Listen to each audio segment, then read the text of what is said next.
그래서 이제 그 다음에 오늘 왜냐면 이제 호르몬을 끝내야지 그 이따가 숙제 하고 오늘 하고 나서 우리 2번인가 나왔나? 아 진짜요? 응. 그래서 유전을 좀 해야 되기 때문에 유전을 꼭 방학 때 그래도 어느 정도 이렇게 맛을 좀 봐야 돼요. 그리고 이제 학기 시작하면은 이제 요 책으로 봤을 때 앞에 이제 1, 2단을 하고 그 다음에 3, 4단은 아마 흥분의 정도까지 나올 수도 있기 때문에 거기를 좀 이제 복습하고 그렇게 할게요. 그래서 시간을 지윤아 그러면은 10시에 화학을 해 그냥 앞에. 그럼 너는 생명을 듣지 마. 시간이 안 되니까. 국어랑 겹치잖아. 월요일에 화학 안 돼요? 월요일 난 지투라. 너 화학도 듣게? 어떡해. 그럼 너는 이제 화학 버리는 거야? 모르겠어요. 근데 일단 좀 더 공부해보고 하려고 했는데요. 화학 차라리 그러면 중간고사 때까지 중간고사 때는 차라리 생명 하지 마. 잘한다. 그럼 10시는 되잖아, 화학. 10시 하면. 그거랑 안 겹치잖아. 오늘 집에 가서 엄마랑 얘기해. 만약 된다면 10시 해줄게. 대신 정리가 생명 할 거면 생명은 다른 시간으로 하면 돼. 저녁 7시 하면 괜찮아. 네. 그거는 내가 고등학교 1학년 애들하고 얘기해봐서 조정을 할게. 물리가 언제까지? 물리 생각해. 물리가 제일 재밌네. 야, 근데 니네 화학 그거 어저께 내는 숙제 좀 해봤니? 안 해봤냐? 근데 꼭 미리미리 어려워서 그 다른 반에 모두 숙제 한번 내봤는데 질문이 30개가 질문이었어. 와. 그래서 미리미리 하고 좀 어쨌든 방학 때는 1단원만 해도 상관없어. 1단원 8줄, 한 20주 해도 뭐 끝이 안 나는 단원 1단원이니까 1단원만 해도 충분하니까 1단원 계속 복습을 좀 해야 돼요. 네. 알지? 그래야지 중간고사 때 편한 거야. 네. 고생을 덜 한다. 자, 그래서 이제 그 다음에 두 번째 보시면 이제 두 번째 이제 체온을 조절하는 원리인데 체온 조절하는 원리는 이제 여기 써 있듯이 추울 때 더울 때 이제 두 개가 있는데 시험 문제는 이제 추울 때 더울 때 중에 누가 훨씬 많이 나오냐면 추울 때가 더 많이 나와요. 이유는 추울 때 조절하는 과정이 훨씬 더 복잡해요. 그래서 추울 때 이제 어떤 식으로 조절하고 더울 때 어떤 식으로 조절하는데 이제 핵심은 이제 추울 때다. 근데 저기 써 있는 것처럼 우리 몸은 이제 춥잖아. 그럼 추우면 첫 번째는 저기 써 있는 것처럼 열 발생량을 뭐 해야 돼? 증가시켜야 돼. 근데 이제 우리 몸이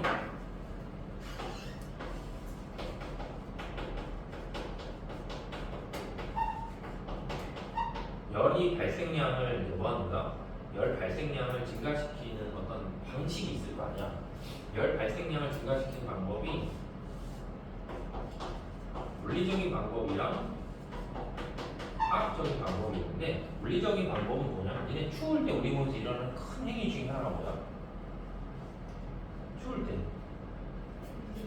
아니 그런 의식적인 행위 말고 그냥 저절로 일어나는 것 중 하나가 뭐야? 추우면 응?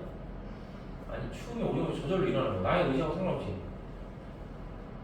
저절로 일어나는 거야. 몸이 부르르 떨리죠? 그잖아. 몸이 부르르 너는 안 떨려? 이상한데 보면 몸이 부르르 떨리는데 그 이유가 뭐냐면 근육하고 근육이 뭐한다? 근육하고 근육이 이렇게 마찰을 하는 거야. 그래서 거기서 마찰하니까 뭐야? 열이 나는 거지. 그게 이제 물리적인 거고. 그래서 뭐를 발생한다? 열을 발생시키는 게 제일 첫 번째. 그리고 나서 그 다음에 이제 뭐가 일어나는 거야? 그 다음에 화학적인 방법이 일어나는데 우리 몸에서 화학적인 이런 방법이 일어난다는 거는 우리 몸에서 일어나는 모든 화학적인 반응을 자, 통과할 때 배웠듯이 네 글자 아까 나왔죠. 뭐라고 불러?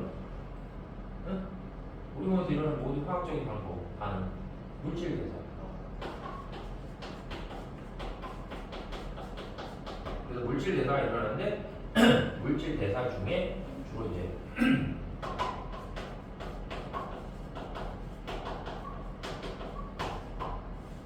세포호흡을 촉진해야 돼.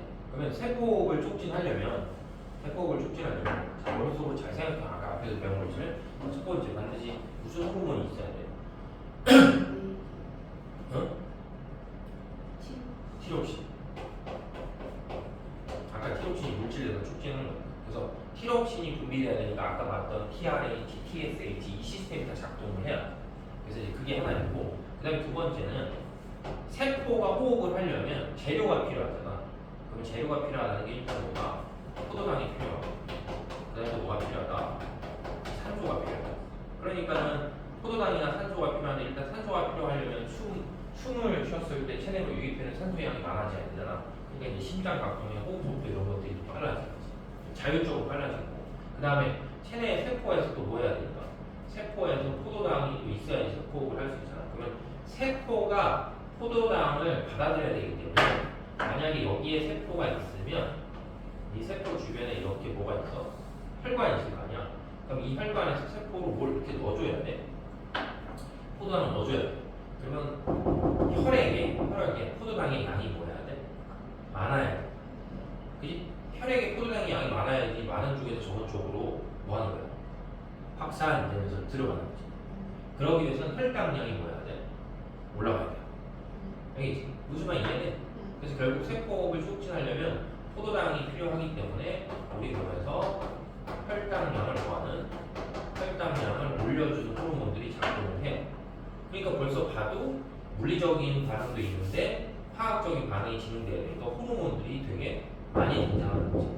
그리고 이제 기억을 잘 더듬어 물론 머릿속에 아무것도 없겠지만 우리 체내에서 혈당량을 올리는 호르몬이 몇 개나 있냐면 혈당량 올리는 호르몬이 3개나 있어. 3개. 그래서 3개나 있다는 건 우리 몸 혈당량이 낮을 때하고 높을 때하고 놓고 봤을 때 혈당량이 낮을 때가 몸이 훨씬 뭐하는 상태야? 위험한 상태라는 거지. 예를 들면 혈당량이 너무 떨어져 뇌로 산소가 공급이 뭐야? 안 되면 뇌가 번아웃 걸린다고 정지해 버린다고. 그럼 말을 들면 운전하다가 혈당량이 급격히 떨어지면 판단 능력이 떨어지니까 막 급발진해서 막 벽에 갖다 꿇어갖고 이런 게 생길 수 있는 거지. 그래서 결국 우리 몸은 혈당량이 뭐 한 거에 비해서 높은 거에 비해서 낮은 게 더 위험한 거죠.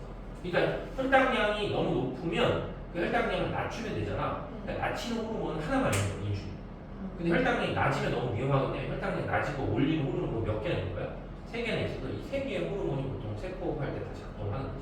그래서 잘 더듬어 보면 일단 뭐가 있어? 글루카곤. 인슐린 친구인 글루카곤이 있고 그 다음에 뭐가 있냐면 저번 시간에 배웠던 그 부신에서 나오는 방질 콜티코이드라는 게 있어. 그 다음에 부신, 속질에서 나오는 노르에피네프린. 이런 호르몬 3개가 뭐 한 거야? 혈당을 올려주는 거지. 그렇기 때문에 지금 설명한 것 같아. 추울 때가 더울 때에 비해서 뭐야? 훨씬 더 많은 호르몬이 작동을 하기 때문에 시험 문제는 추울 때를 내야지 그래도 약간 변별이 생기죠. 그죠? 그래서 지금 설명한 건 열을 뭐 하는 거다? 열을 발생하는 거야.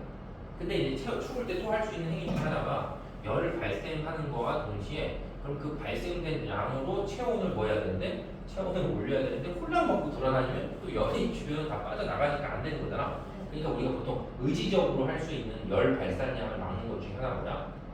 두꺼운 옷이나 이런 것도 입는 거지. 근데 뭐 시험 문제 푸는데 체온을 조절한다고 하는데 추우니까 두꺼운 옷을 입는다 이런 걸 나는 내진 않나. 그건 항상성으로 넣는 게 아니니까.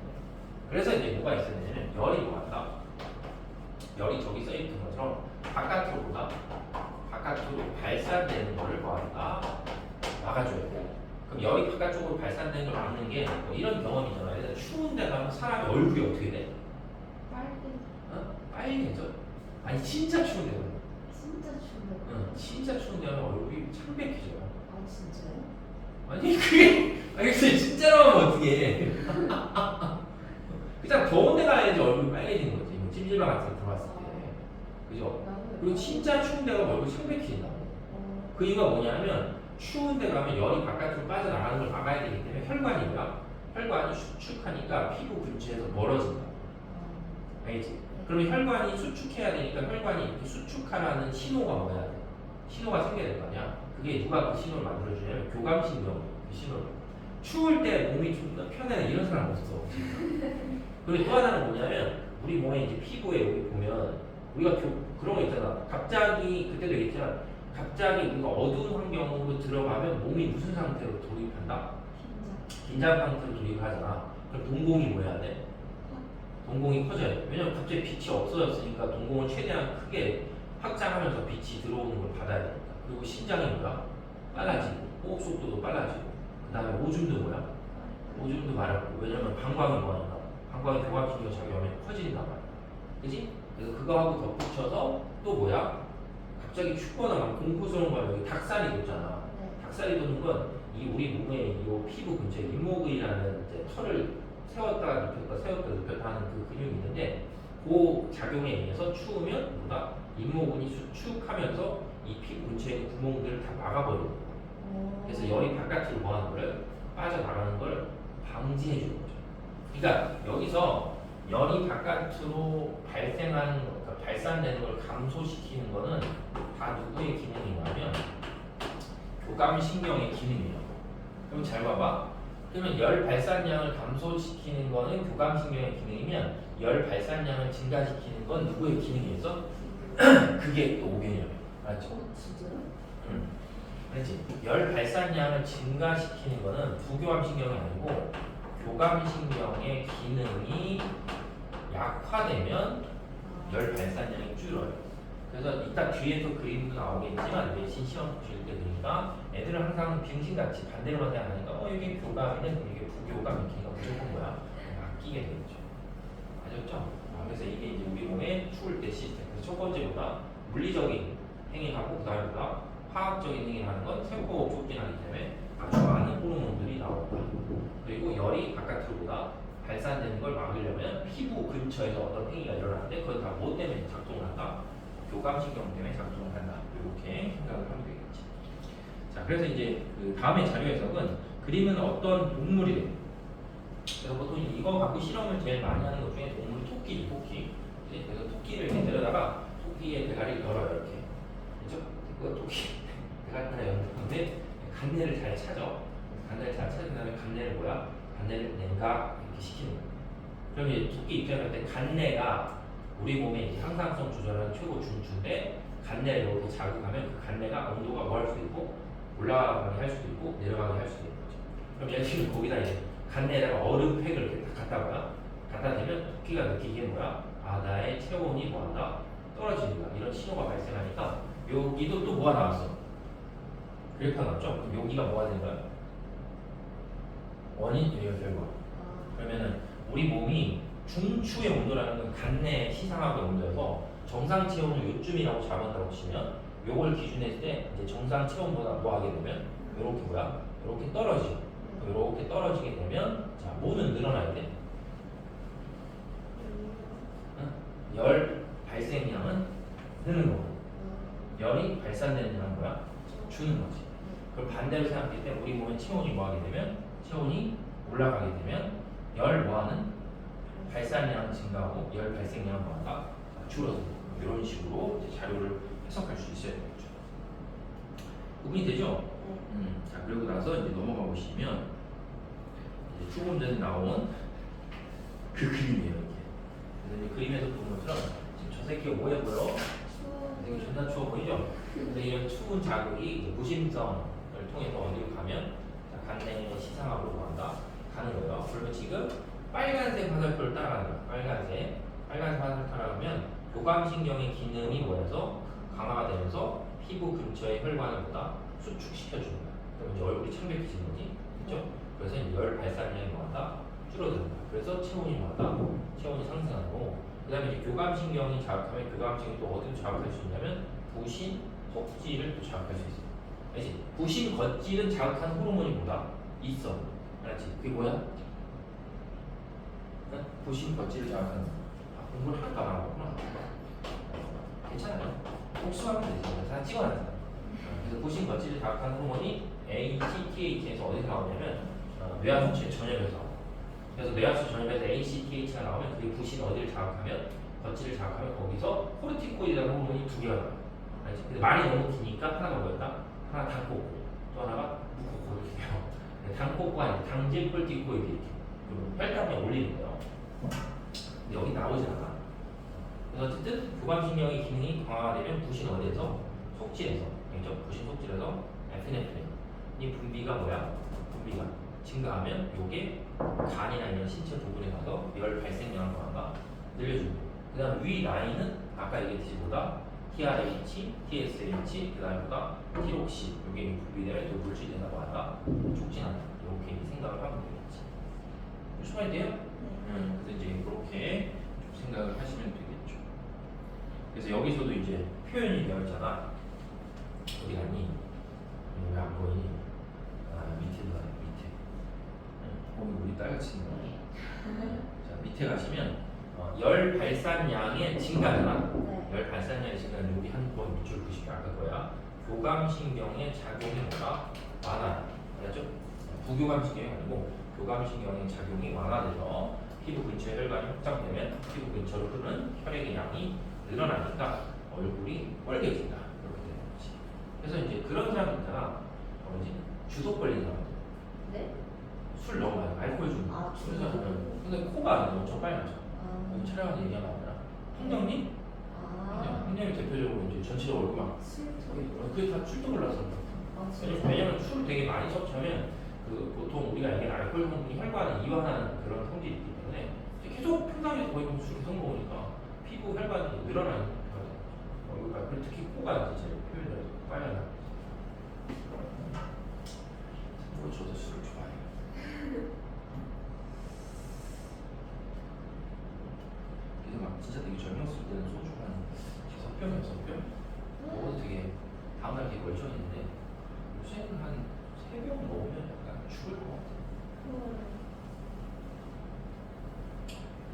이제 딱 2병 먹고 말았어요. 오늘 수업이 있어서. 자, 그 다음에는 이제 다음으로 넘어가시면 이제 뭐가 나오냐면 혈당량, 그렇죠? 혈당량 조절하는 원리가 나오는데 요거는 이제 시스템상으로 봤을 때 우리가 꼭 하나 기억해야 되기 때문에 이것도 이제 2단을 할 때 하겠지만 그냥 상식적인 걸 먼저 해보면 우리 몸에서는 입이 있고 그 다음에 식도가 있고 그 다음에 뭐가 있다? 위가 있죠. 그리고 여기에 이제 뭐가 있어? 밑에 여기서부터 이제 뭐가 시작돼. 말을 해 얘들아. 나 혼자 좀 그래. 나 혼자 여기 그냥 있어? 나 혼자 뭐야 또 씨. 또 인강 찍는 거야. 우리 몸에 이렇게 있죠 이렇게. 뭐가 줄여다니게 된다. 이렇게 있지 이렇게. 이 뭐야? 소장. 소장. 그지? 소장이 있으면 이제 여기서 음식물이 이렇게 들어오면 이게 소화관이니까 소화관을 지나면서 뭐가 되는 거야? 이제 소화가 되면 그 소화된 음식물들은 어디서 흡수가 된다? 소장에서 흡수가 되죠. 그래서 이제 중학교 때 배웠던 걸 좀 기억을 떠올려 볼게. 자, 여기 소장의 벽을 우리가 이렇게 뭐해서 보는 거야? 자, 이렇게 확대해서 보면 소장의 벽이 어떻게 생겼다? 소장의 벽이 이렇게 생겼죠.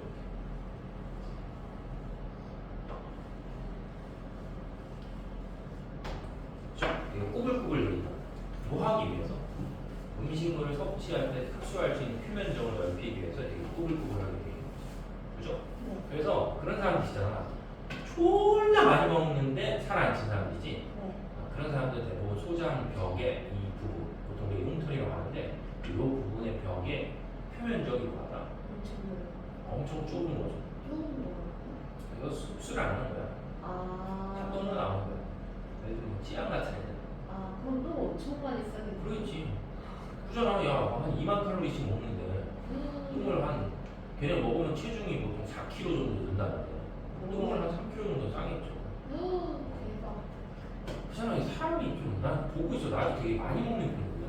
네. 많이 먹는 편인데도 어느 날 보고 있으면 약간 이해가 안 될 정도로 사람이 어떻게 저렇게 많이 먹지?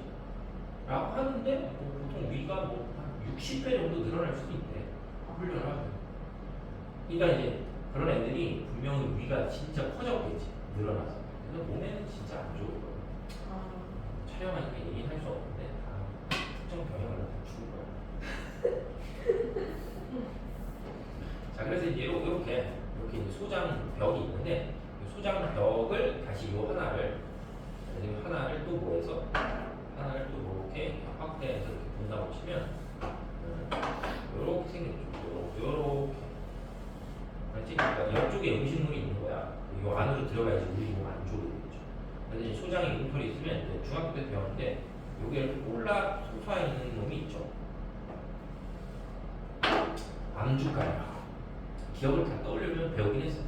그래서 이제 주로 지질 성분들이 이렇게 흡수가 되고, 그다음에 여기를 이렇게 뭐 하냐면 이렇게 감싸고 있는 아주 가느다란 뭐가 있다. 모세혈관이 있는데 이 모세혈관을 통해서 보통 수용소, 그러니까 포도당, 아미노산, 뭐 바이타민 B, C 이런 애들이 혹은 물 이런 애들이 오히려 흡수되는 거지. 근데 이렇게 흡수되나 그럼 반드시 선생님 지금 빨간색으로 쓴 이 모세혈관을 기준했을 때는 모든 여기서 흡수된 영양소들이 기본적으로 봤을 때 여기를 쭉 지나가요. 알겠어요? 간을 항상 지나. 그러니까 여기서 뭐가 되면 흡수가 되면 이제 간을 지나가서 우리는 간으로 들어가는 혈관의 이름이랑 간에서 나가는 혈관의 이름을 뭐 해야 돼? 꼭 기억을 하셔야 돼요. 지금 수능에는 뭐 출제가 될 일은 없는데 내신에서는 그래도 되게 잘 물어보는 편이기 때문에 그래서 간으로 들어가는 혈관이고 간으로 나가는 혈관인데 아까 이제 신장 얘기할 때는 신장으로 들어가는 게 신동맥이고 신장에서 나오는 게 신정맥이었잖아. 근데 쟤는 둘 다 정맥이에요. 그렇지? 그래서 둘 다 정맥인데 두 개의 혈관이 하나는 들어가는 거 하나는 나가는 거기 때문에 뭐 해줘야 돼? 구분해야 되기 때문에 이름을 다르게 해서 일단은 간을 기준으로 하는 거니까 얘도 간 무슨 맥 얘도 간 무슨 맥 이렇게 불러요. 알겠죠? 근데 이 간으로 들어가는 혈관 이름이 뭐냐면 간으로 들어가는 문이 되는 혈관이라고 해서 간문맥이에요. 알죠? 그리고 간에서 빠져나가는 혈관들이 뭐가 되냐면 간, 정맥이. 그러니까 둘 다 정맥은 분명히 맞아. 그래서 예전에 어느 학교였냐면 수지 있는 학교는 아닌데 유신고에서 생명과학 시험 문제 한번 나왔을 때 아마 거의 모든 애들 싹 다 틀렸는데 그게 시험 문제 선생님이 냈을 때 얘네 둘 다 정맥이라는 시험을 냈거든. 근데 이제 그거를 수업 시간에 선생님들이 보통 언급을 안 하니까 애들이 얘는 이름이 정맥인데 얘는 문맥이니까 뭐야? 정맥이 아니겠지 이렇게 해서 다 틀렸어 선지. 알겠죠? 그렇기 때문에 둘 다 정맥인데 구분을 좀 하게 해서 들어가는 걸 문맥, 나오는 걸 그냥 정맥, 자 이렇게 표현을 하는 거야. 근데 이제 우리가 보통 밥을 먹잖아. 그럼 밥을 먹으면 지금 얘기하는 이 빨간색 모세혈관을 통해서 영양소가 뭐야? 영양소 흡수가 되면 그 흡수된 영양소가 제일 처음에 여기로 가요. 그러니까 우리가 밥을 섭취하고 나서 우리 몸 전체에서 포도당의 농도가 제일 높아지는 첫 번째 혈관이 간문맥이에요. 알겠어요? 근데 이 간문맥에서 포도당 혈당량이 높아졌다가 간 정맥으로 나오면 혈당량이 뭐한다? 떨어져. 그렇지? 높았다가 혈당량이 뭐한다? 떨어져요. 그럼 이유는 왜 떨어져냐라고 하면 뭐가 분비되면서 여기서 있는 이자의 베타세포에서 뭐야? 이자의 베타세포에서 인슐린이 분비가 됨으로 인해서 그게 포도당을 뭐로 바꿔서 글리코즈로 바꿔서 간에 뭐 하는 거야? 간에 저장하는 거지. 저번에 한번 얘기했는데 보통 내가 이제 밥을 한 공기, 그 다음에 또 한 공기, 그 다음에 또 한 공기, 자 이렇게 세 공기를 생각을 해보는 거야. 한번 얘기해줘. 아니냐? 너무 수업 많이 해서 어디서 무슨 얘기인지 잘 모르겠어. 그래서 예를 들면 내가 내 몸에 지금 필요한 게 포도당, 그러니까 밥이 한 공기가 지금 필요해. 그럼 내가 한 공기만 먹으면 그거는 뭐야? 그거는 간에 저장되는 것보다 대부분 신체 부분을 가서 쓰인다. 근데 집안에 엄마가 맛있는 걸 많이 했어. 그럼 한 공기를 뭐야? 더 먹어. 그럼 한 공기 더 먹으면 그 한 공기는 저 예를 들면 간이나 근육 같은 데가 저장을 해. 저장 창고가 있기 때문에 이거. 근데 엄마가 했는데 진짜 엄마가 너무 맛있는 걸 줬어. 그래서 얼마 전에 전참시가 나왔는데 거기에 그 가수면서 햄버거집 사장하는 테이가 나왔는데 아 진짜 밥을 내가 한 16공기는 먹은 것 같아요. 밥그릇이 이만해. 이만해.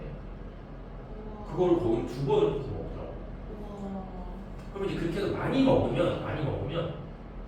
첫 번째는 그냥 쓰이는 양이고 그 다음에 두 번째는 뭐야? 두 번째는 저장하는 양인데 간이 우리가 사이즈가 이렇게 정해져 있단 말이야. 그러니까 간은 저장할 수 있는 양이 뭐야?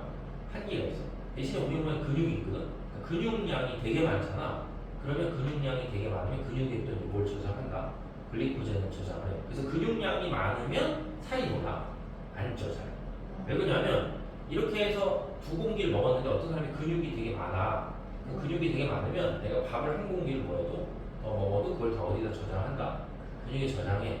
근데 보통 사람들은 한 공기 먹고 한 공기 먹으면 한 공기를 근육이나 간에 저장하는데 한 공기를 또 쳐먹잖아. 그럼 저장할 데가 없는 거잖아. 그럼 다 지방으로 바꿔버려.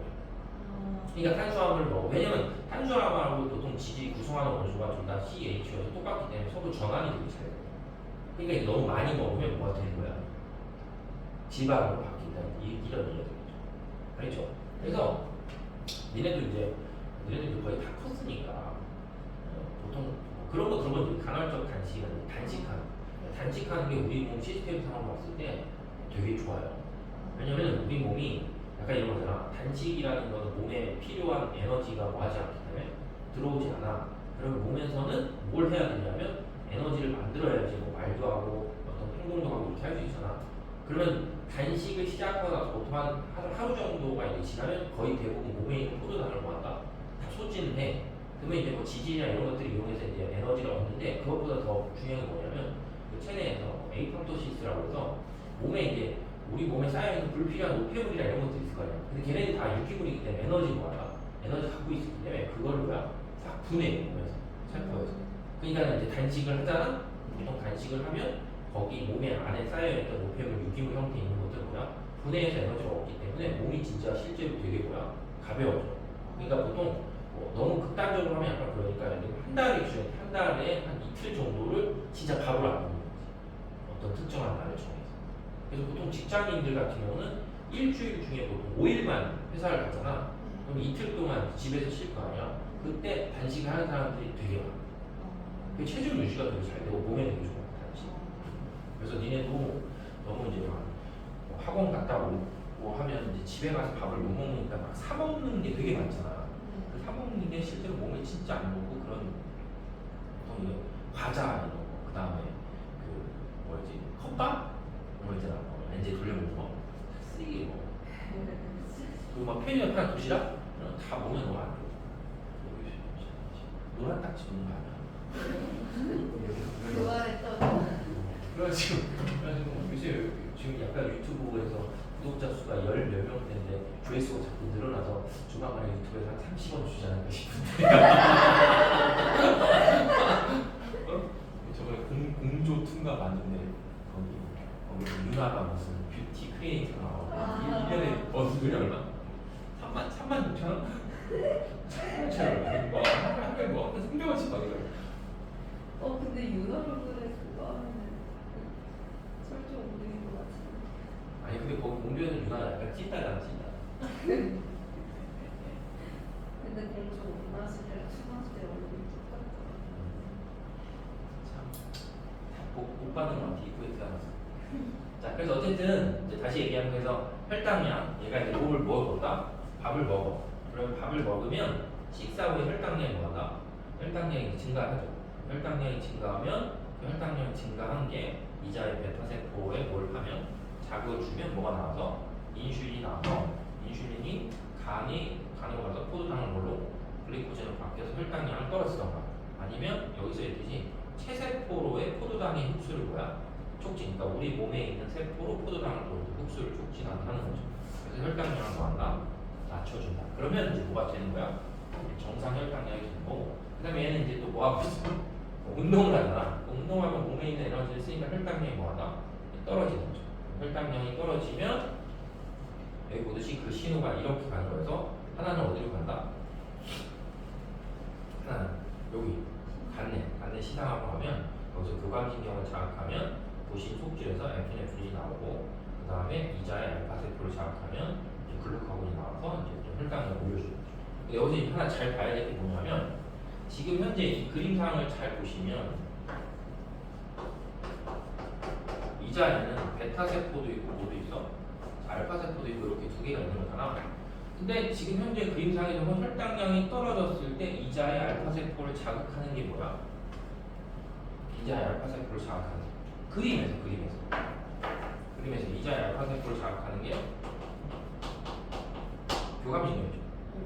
그래서 교감신경을 통해서 이자의 알파세포를 자극하면 거기서 글루카곤이 나와서 글루카곤이 간으로 가서 글리코젠을 포도당으로 바꾸면서 혈당이 올라가는 거야. 그러니까 동화야 이화야?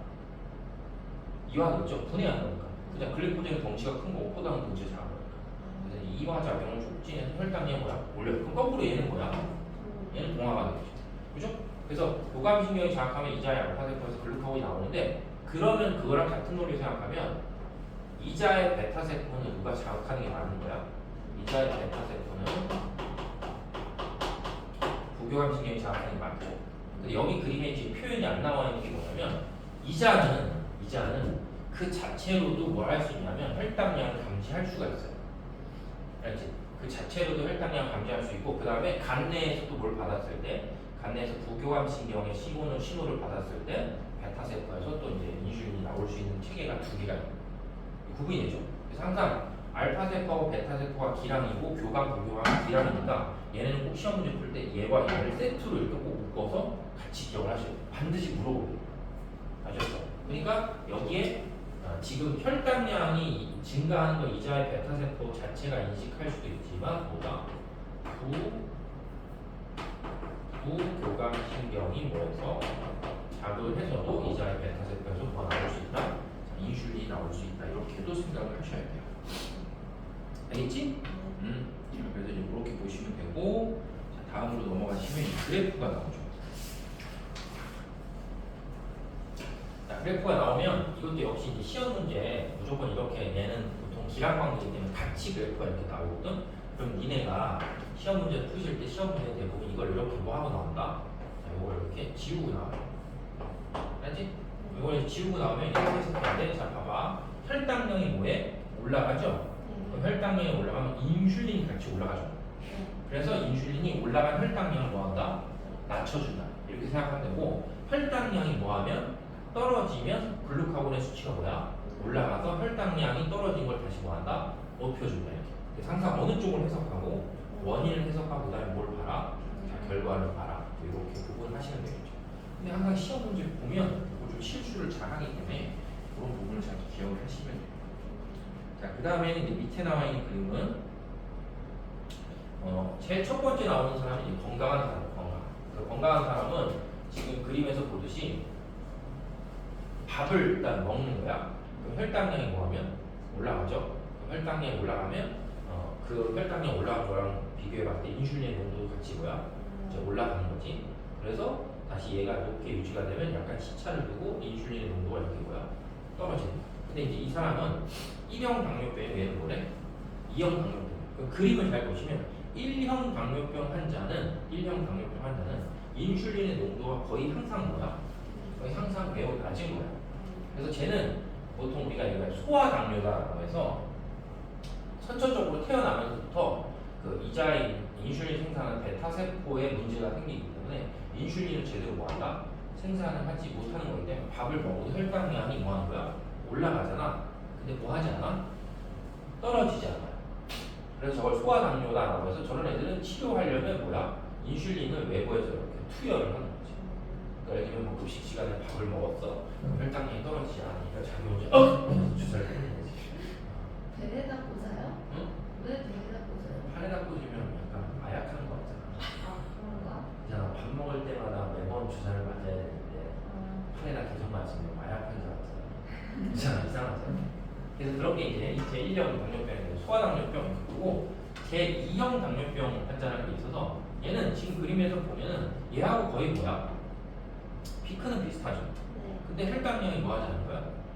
되게 높게 유지가 되는 거잖아. 이거는 이제 뭐 때문에 생긴 거냐면 보통 인슐린 호르몬이 자극하면 우리 몸에 있는 각 신체 부분에 수용체가 있어서 수용체가 인슐린이라고 이렇게 끼워지면 예를 들면 혈당량을 낮추는 신호가 발생하는데 그 사람들은 너무 많이 쳐 드셔가지고 그 호르몬을 받아들이는 수용체가 기능이 뭐야? 기능이 너무 떨어져 있는 거야. 알죠? 그래서 보통 제2형 당뇨병 환자는 보통 우리는 보통 얘기하는 대사성 질환. 예전에 임금들이 대부분 당뇨병 걸리고 왜냐면 임금들은 산의 지구를 다 먹잖아. 전국에 올라가는 거. 그래서 대부분 당뇨병 걸려서 죽는 거죠. 손가락 발가락 다 짜린단 말이야. 썩어서. 세종대왕. 그래서 이제 제2형 당뇨병은 보통 대사성 질환이구나라고 보시면 돼요. 그래서 여기 보시면 제1형 당뇨병 이자의 베타세포가 파괴돼서 인슐린의 분비량이 부족해. 그렇기 때문에 주기적으로 투여해야 되고 제2형 당뇨병은 인슐린이 정상적으로 분비되는데 여러 가지 원인이라고 써있잖아. 그냥 많이 쳐 드셔서 그런 거예요. 그래서 인슐린의 표적세포인 체세포와 간세포가 인슐린의 신호를 제대로 뭐한다? 제대로 받아들이지 못하는 거지. 그렇죠. 그래서 인슐린의 민감도가 떨어졌다 이렇게 보시는 거죠. 그래서 결국은 우리 몸에 이게 이 혈당량을 낮추는 인슐린이라는 것도 특정한 세포에서 뭐하기 때문에 특정한 세포에서 분비되기 때문에 평생 분비할 수 있는 양이 예를 들면 뭐 정해져 있다고 생각하면 되니까 너무 많이 드시면 인슐린의 분비량이 언젠가는 뭐야 줄어들게 되겠지. 그래서 말도 많이 하면 안 되고 운동도 많이 하면 안 되고 먹는 것도 많이 먹지 말아야지 오래 살아요. 그러니까 뭐냐면 존나 맛있는 거 뭐야? 존나 맛있는 거 하루에 한 번씩 먹는 거야. 그런 게 보통 간헐적 단식하는 사람들 보면 선생님이 보통 하는데 24시간 중에 한 8시간 정도만 먹고 16시간은 금식하는 거야. 그럼 확실히 했을 때는 안 했을 때는 몸이 약간 상태가 틀려. 그러면 8시간 동안 많이 엄청 먹고 그러니까 그런 건 폭식하는 거잖아. 네. 그러면 안 돼. 그러면 안 그러니까 이제 8시간 동안에 밥을 먹는다고 치면 보통 2끼 정도밖에 못 먹으니까 그냥 2끼를 정상적인 식사를 하는 거야.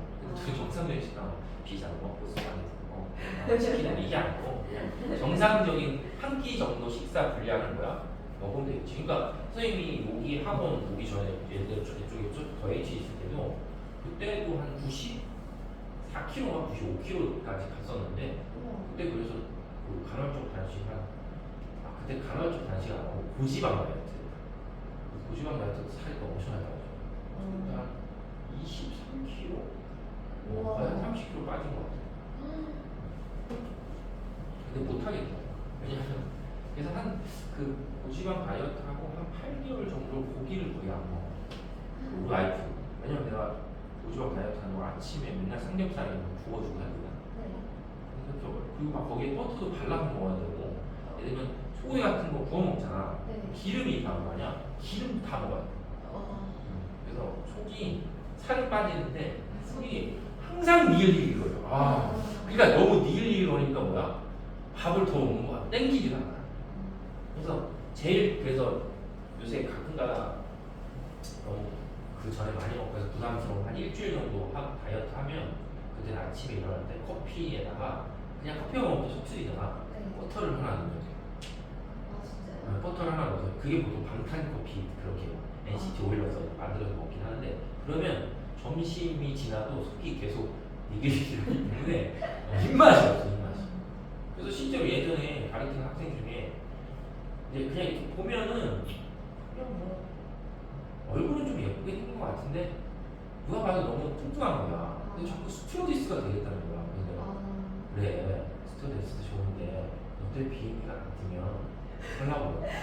선생님. 근데 걔가 하방에 올라가면서 다이어트인데 또라이처럼 다이어트 해가지고 하루에 월드컵처럼 월드컵 하나씩만 먹은 거야. 8개월. 근데 완전 살 다 빼가지고. 아니 근데 그렇게 몸 망가지지. 그래도 되게 멀쩡하게 돌아다니더라. 괜찮은 것 같아. 좀 해보니까. 근데 이제 우리 와이프 친구 중에도 이 얘기하면 많이 그냥 보긴 한데 친구 중에도 한 달 동안 되게 많이 먹잖아. 한 2주 정도를 그냥 뭐 물이랑 디톡스 음료 같은 거 먹으면서 아무것도 안 먹어. 그러니까 아예 단식을 하는 거지. 생각만 해도 머리가 오지. 고지방 다이어트 몇 개월 동안 하셨어요? 그냥 한 6개월 정도 했지. 6개월 7개월. 근데 근데 20몇 킬로가. 그러니까 보는 사람들이 다 그거였어. 하루하루 지날 때마다 살이 빠지는 게 보이는 거 같아. 그 느낌이. 그래서 처음에 딱 시작하는 날을 그 예전에 한동안 그 삼겹살 무한리필집이 되게 유행했잖아. 거기 가서 시작했거든. 자 오늘 시작. 그래서 거기 가서 죽도록 먹은 거지 야채가. 근데 첫날 이제 하니까 좀 괜찮은 거 같은 거야. 밥은 아예 안 먹었으니까. 그래서 한 달 정도를 계속 할 때는 그래서 괜찮았어. 그래서 밥이랑 고기랑 야채랑 고기랑 같이 먹어. 근데 이제 약간 두 달째 접어들면서 몸에 무리가 오는 것보다는 그냥 모든 세상의 음식을 다 먹기 싫은 느낌이 약간 드는 거지. 근데 배는 고프니까 이제 고기는 계속 먹는 거지. 그래서 얘는 좀 살을 빼고 싶으면 그렇게 하시면 되는데 나중에 하시면 나중에. 학교가 지금은 앉아있는 시간이 많기 때문에 그리고 머리를 뭐하니까 머리를 많이 쓰니까 충분한 양의 탄수화물을 먹어야 되는 거죠. 근데 뭐 떡볶이 같은 거 처음 됐죠? 그래서 프린트 다 지금 끝났지?